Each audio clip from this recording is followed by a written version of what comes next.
I had another idea. When a woman gets raped and has a baby, aborting the baby is essentially the same thing because the baby's not consenting to being aborted. So it's in essence also being raped. But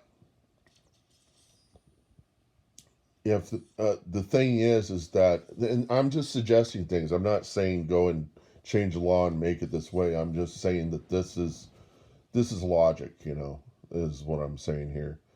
People wouldn't think that the baby can think, and that's the problem. Is that you don't know if the baby's thinking or not, and you would have to get into the fine details of that, but also know that there have been women who have had babies aborted and it has not been a clean psychological situation because there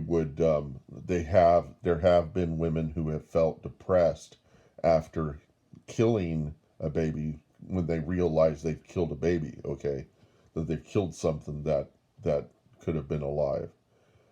And it's just a matter. I mean, there's a point. It's one of those things where you think, it's not something hard to think about until you have it, and then you have done it, and then somebody reminds you. Then you go, oh shit, you know, you have this realization, and that you just killed a child. Okay, so the thing is that I think the law, if there is should be a law for anything like that, it should be one that's about consent, and that is that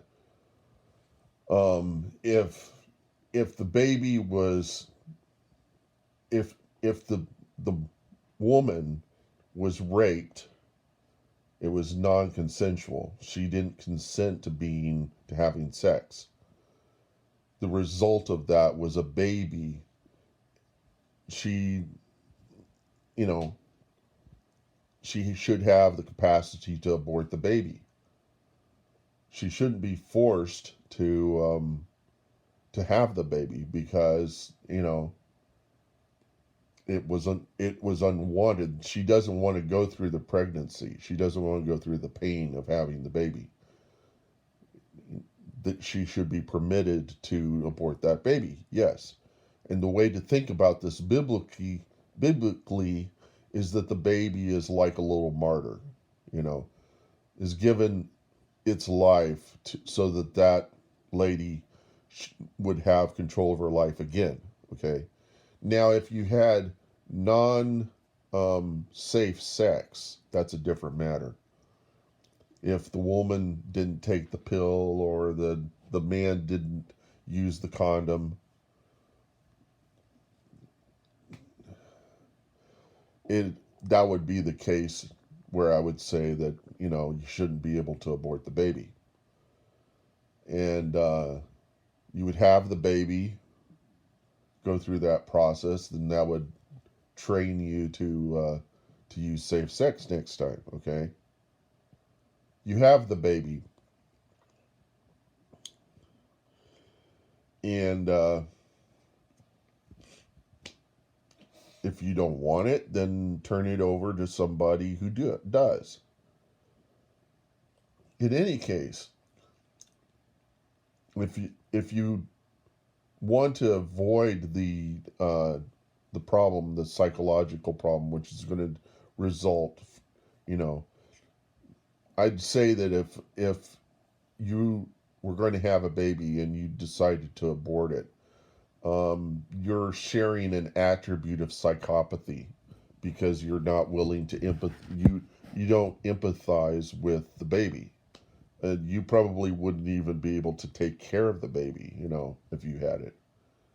And so having the choice, making a choice like that, shouldn't go over lightly because it it it is a question of your own psychological disposition that you know it may come up in future court cases that you've had so many abortions and then you end up having somebody you're married to killed, they might bring up those abortions and say she's had so many abortions, and then people make a decision that you probably don't have the capacity to empathize, and therefore you've got psychopathy, and then they'll do tests for psychopathy. I mean, it could have ramifications, and so the thing is to consider such things. At least consider what it is that you're doing before you do it.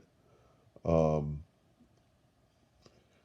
and also to figure out why men rape women, why it is, why that happens at all, and get to the get to the bottom of that, figure out why that happens. This whole world is really just us trying to figure out why things happen. Cause and effect. It's pretty much everything here that we're learning is cause and effect. And it's also to learn about other people, to love other people is to also learn what they love and to do as they would prefer it to be done, for it to be done for them.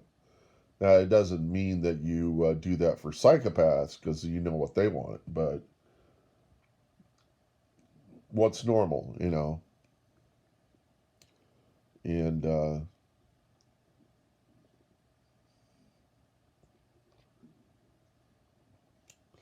so I just try not to get involved in all this crap that I see in the news, of people, for abortion, against abortion, for this, against that. That's fine to be that way, but whenever it turns into an action, that's when it gets to be trouble, when it, and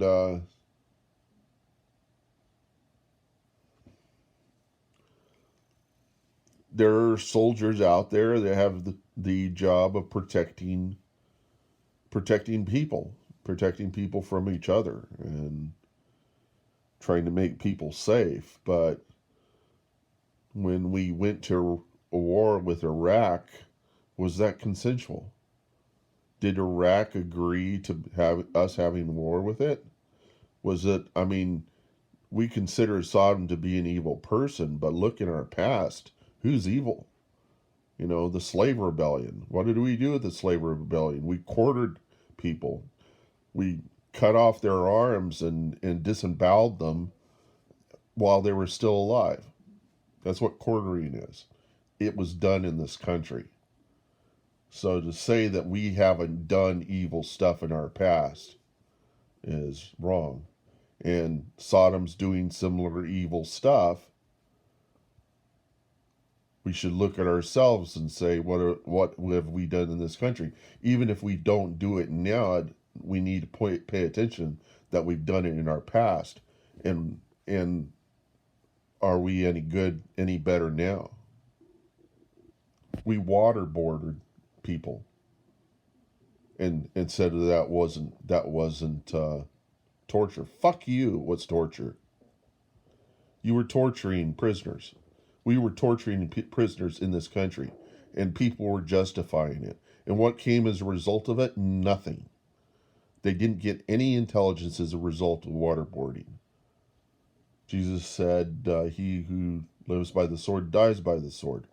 That means you'll probably never see the result of your actions to fix a problem. And so all these soldiers that went off to Iraq and died, what did they die for? When ISIS is expelling our military and people are trying to get out of Afghanistan, what did that teach us?